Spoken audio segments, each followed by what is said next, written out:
Hi, it's Mark from Top Local. We're here with Bernie Pawlik talking cars this morning. How you doing, Bernie? I'm doing very well.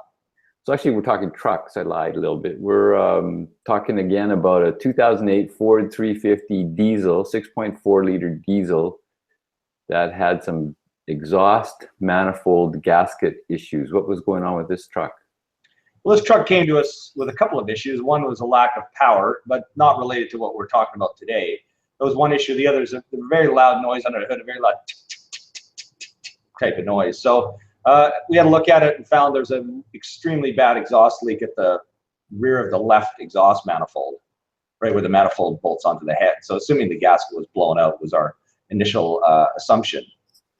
So we've gone over these vehicles or other vehicles in this line before, so I know this is a pretty extensive and complicated repair. Was it? Yes, of course. It's a Ford diesel. You know these well from our conversations too. But yeah, there's not much simple on a Ford diesel. Actually, for most diesels for that matter, but definitely nothing simple on this vehicle. It was a cab off repair. I suppose we could have struggled and done it with the cab on, but I really can't imagine it would have been a lot of fun. And really, the amount of extra time it takes to take the cab off makes the job well worthwhile. And we can inspect a lot of other components at the same time. So, and because we have to take the turbocharger off too, it just made sense to do everything all at the same time with the cab off. Once the cab's off, it's still a complex repair. There's still a lot to do to get the manifolds off. They're buried in there, and really, it's still not easy. So did you have to replace the manifolds? We did in this case.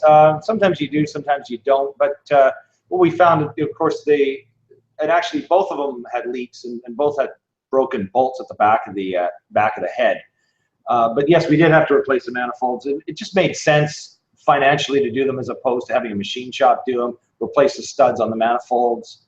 By the time you add that all up, it's just cheaper to replace the It's same cost to replace the manifold. You get brand new ones. I'll share some photos while we're at it here. So what do we got here? Okay, this is the right-hand exhaust manifold bolted up to the head, and you can see this is a bolt. This is one of the bolts that bolts the manifold to the cylinder head. You see, there's no bolt head here. This one was gone. Same with the other one on the down below. So those were both missing, broken off. What do we got here? You can see the evidence of the leak. This is on the left side. This is where the leak was really bad. And this black soot is all exhaust soot. It's a diesel, very sooty. And the gasket, there's a manifold. This is the gasket right here. That's where it was blown out. A further view.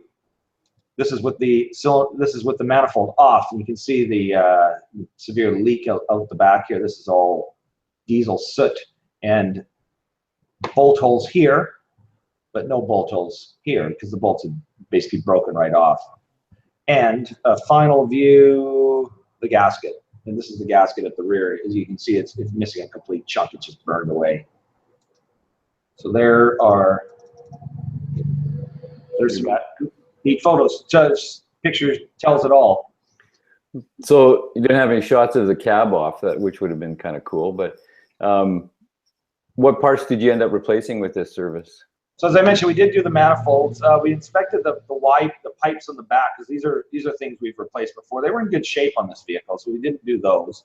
But all the bolts for the manifold, we replaced all of them because they get stretched, and there's no sense in using the other bolts. There's a risk there's also a risk too when we assemble it that a bolt that looks good will snap. So all those bolts are replaced, all the gaskets, and that kind of takes care of it. Any other parts or pipes that you replaced while you were at it? No, actually this time just what I mentioned before, the manifolds and the bolts. So this is a second kind of encounter with a 6.4 diesel recently. Are you seeing a lot more of these? We are. I really noticed a lot more of these are coming to our shop. I guess they're getting older now. We used to see nothing but 6 liters, and we still see a lot of them.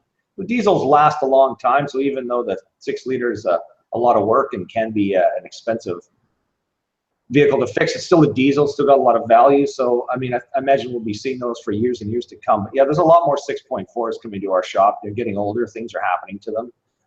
Fortunately, not blowing head gaskets with the frequency of a 6-liter, but there's still lots of expensive repairs that they need. And anything on diesel tends to be expensive. The parts are high price, and the labor is very intensive. They pack a lot of stuff into the engine compartment.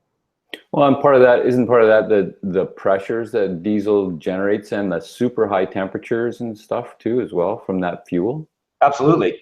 And I was thinking to myself, just while we're doing this hangout, why would these bolts break at the back of the manifold? Like, why would these be the ones? Well, these are on these vehicles with the regeneration system. They inject extra fuel into the rear cylinders, so it creates all that extra heat to burn the soot out in the back. So there's a lot more going on in the rear cylinders of these engines than there is in the front 3 on each bank. So I mean, bolts can snap anywhere, but it kind of makes sense when you think about all that extra heat. There's just a lot more strain in that area.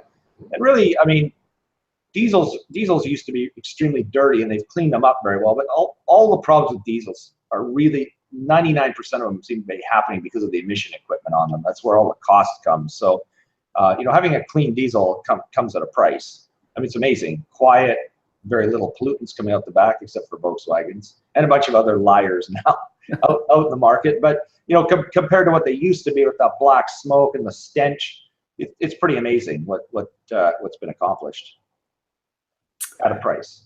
Yes. So there you go. If you're looking for service for your 6.4-liter diesel or any diesel that you might have in Vancouver, the guys to see are Pawlik Automotive. They're experts in it, as I can attest. They looked after my TDI, which I'm happily returning to Volkswagen on Monday. You can call them at 604-327-7112 or check out their website, pawlikautomotive.com. Thanks, Bernie. Thanks, Mark.